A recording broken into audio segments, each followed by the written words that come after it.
Hey class, this is Dr. Kraus, and just a little introduction to this video on Second Thessalonians. So I'm not going to try to be very exhaustive in the content. I'm assuming that you're reading in the Erdman's Companion what I want you to read about this book. It's a brief book, and yet it has had a lot of impact on the way certain evangelicals understand the world today, and especially in its treatment of the second coming of Christ. So this is one of the key passages in understanding all of the doctrine of the what we call the parousia, or the second coming of Christ. And I think that you'll find this to be interesting. Thanks. So we mentioned before that as Paul writes these two letters, First and Second Thessalonians, he's trying to correct two misunderstandings he's become aware of.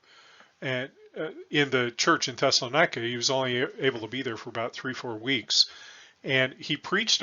Apparently, they really enjoyed his preaching about the second coming of Christ. And two things came up. One of them was, well, what about people that have already died before Christ comes again? Are they going to be able to participate? And he answers that question in First Thessalonians, and the answer is yes, they will be risen from the dead and join Christ in the second coming. But we get to the second question, which he really addresses here. I just want to say a few things about this. And the question is really, well, what about those who quit working and don't have any food or money? So there are some people within the church who took Paul so literally that Christ maybe would come next week. It's like, well, why should I go to work anymore?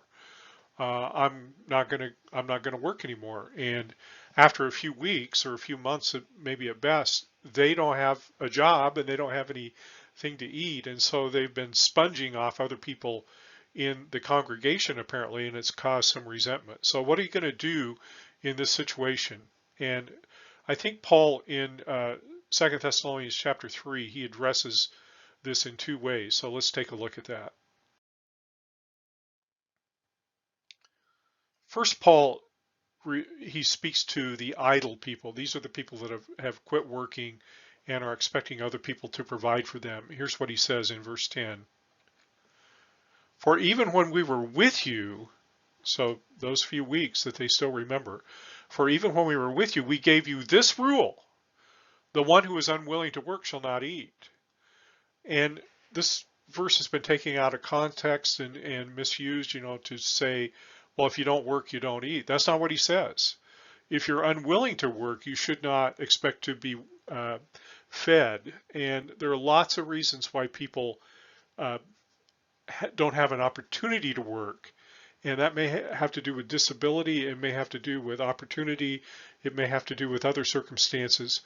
But it's unfair to the congregation for people to expect to be supported without any willingness to help themselves. So that's one side of it. If you're in this situation, you need to pay attention. But then to the ones who are providing food for those who are not working, he says this: and as for you, brothers and sisters, never tire of doing what is good.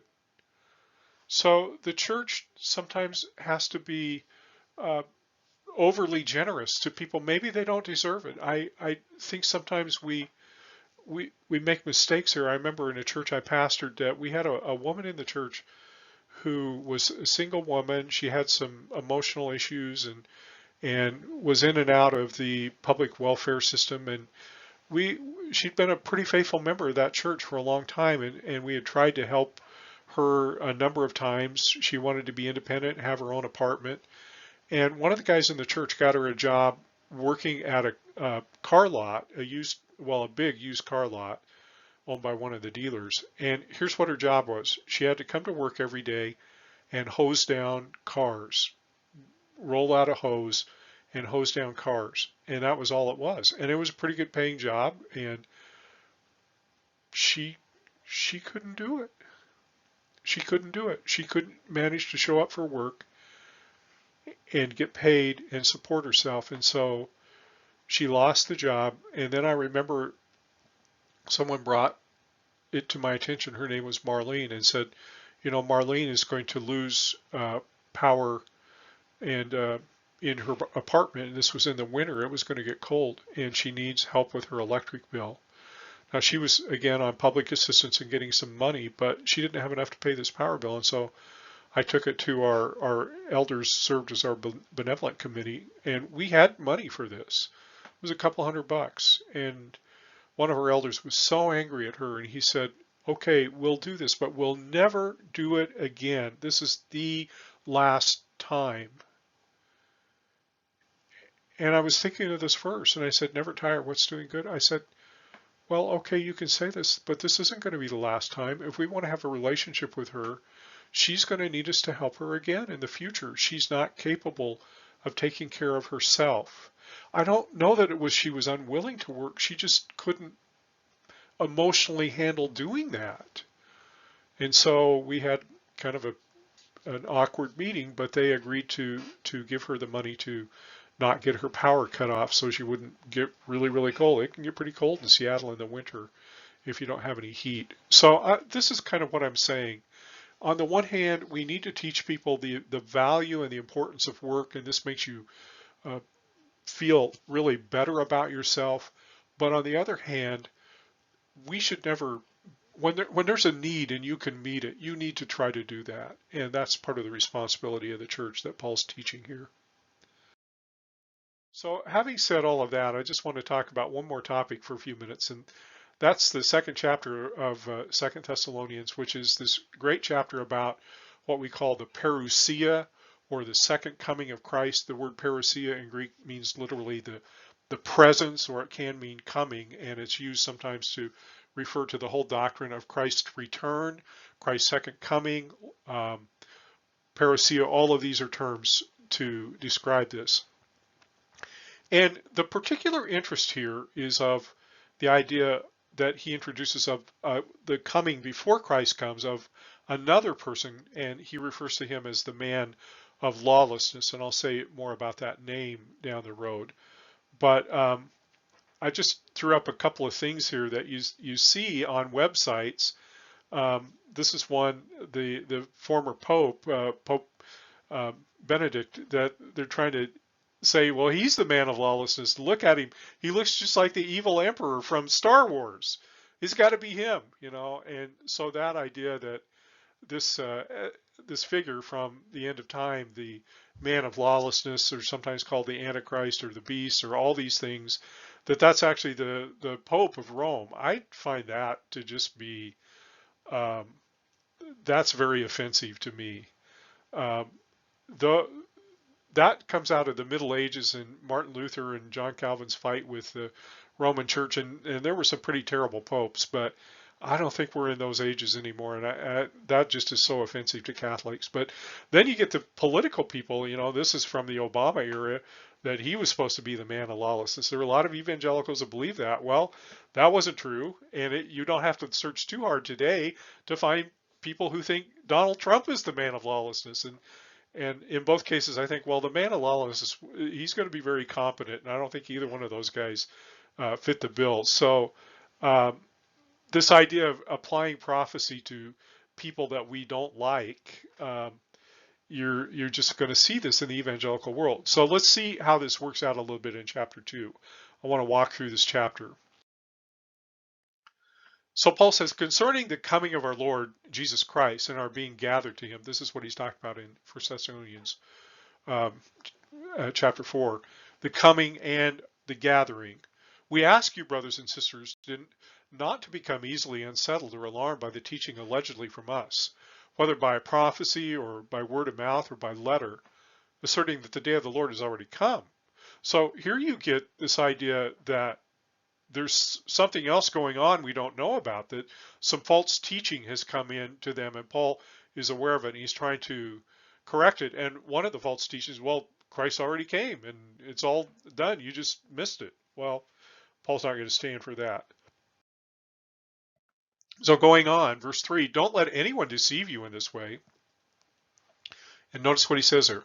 For that day will not come until the rebellion occurs and the man of lawlessness is revealed, the man doomed to destruction.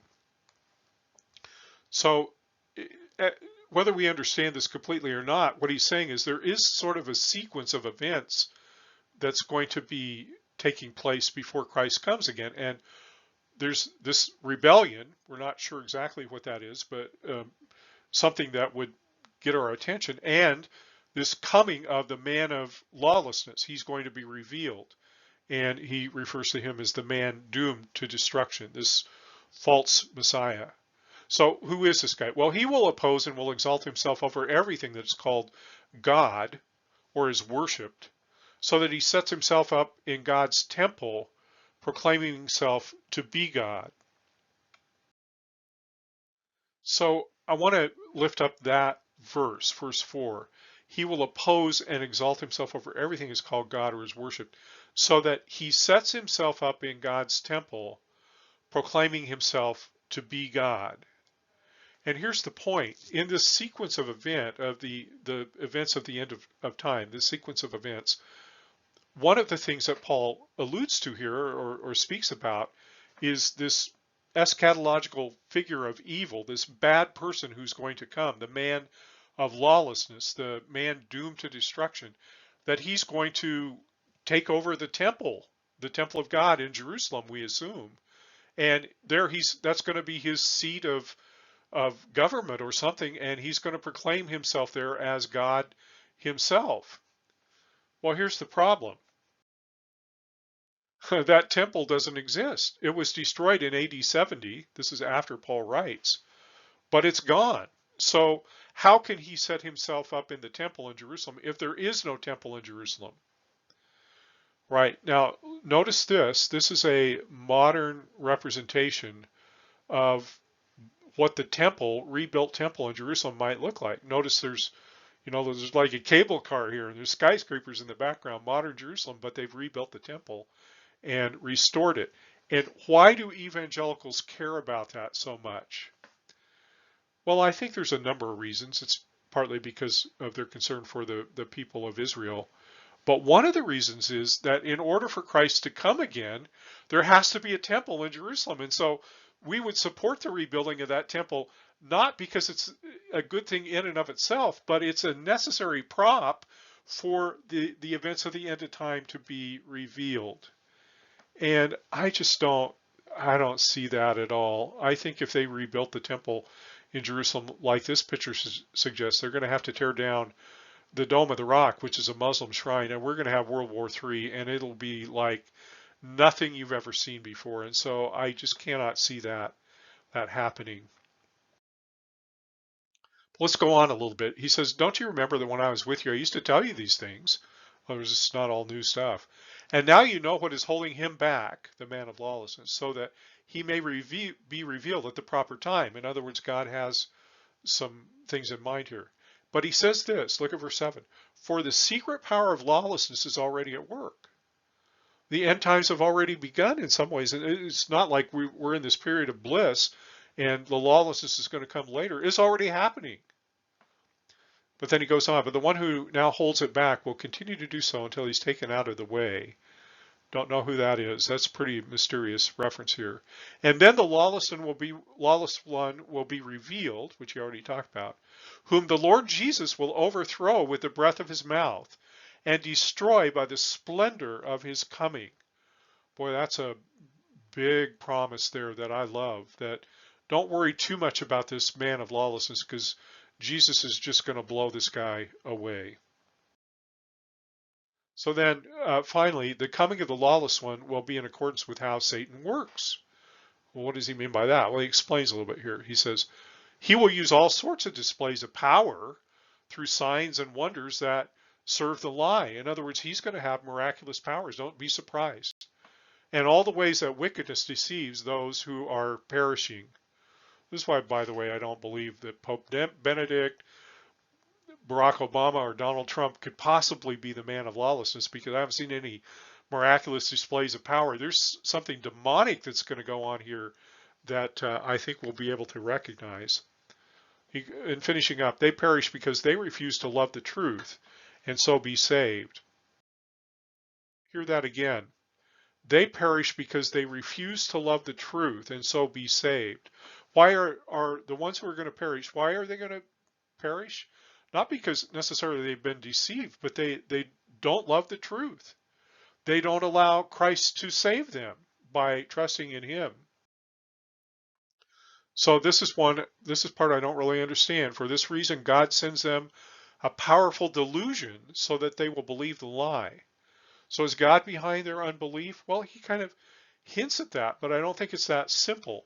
God allows this to happen. He's allowing these events to happen. This is, for whatever reason, this is part of his plan for the end of time.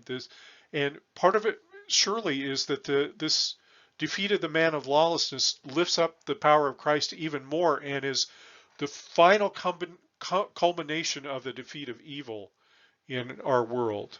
So he ends, and so that all will be condemned who have not believed the truth, but have delighted in wickedness. So how do we put these things together?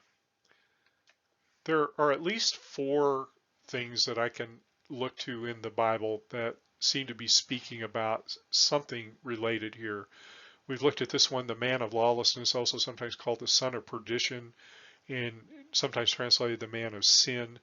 You see this person in 2 Thessalonians 2 and maybe referred to in John chapter 11.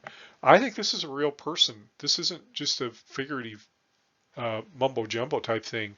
There will be a person like this at the end of time, and we may or may not be able to recognize this person, but I tend to think that we will. Some people believe that the 11th chapter of Daniel, he's given some visions in chapters 10, 11, 12. So way before the time Paul writes, several hundred years before, that he refers to the 4 kings of Persia, and this one, the king of the north, has a lot of characteristics to this man of lawlessness, setting himself up to be God. Another one that's often tied in 1 John and in 2 John, one time, the author refers to the Antichrist. Actually, he refers one time to antichrists, plural, and he says they're already in the community. They're the ones who deny Christ, and they are against Christ, and they are setting themselves up as false Christs. But he refers to the spirit of Antichrist, of that sense of denying the saving power of Jesus Christ. And then finally, in the book of Revelation, you get reference to the beast, who is tied to the number 666, Mr. 666, and 13, 17, 20, and actually in some other places too. But these are all perhaps tied together somehow in giving a picture of God's plan for the end of time, that there will be a period before Christ comes, perhaps, that there will be worldwide turmoil caused by this very evil figure who is in league with Satan. This is what he's teaching us in 2 Thessalonians. So who is the man of lawlessness? I don't think we've seen that person yet. And it's kind of like good news, bad news when the man of lawlessness is revealed. If we were to understand that very specifically and with great certainty, then we would know that the coming of Christ is near too. But I'm just trying to show you how these are put together differently by different evangelicals and ends up having even an impact on how we understand the relationship between the American church and the nation of Israel, and even the desire to see the temple rebuilt in Jerusalem. Okay, thanks for watching this video.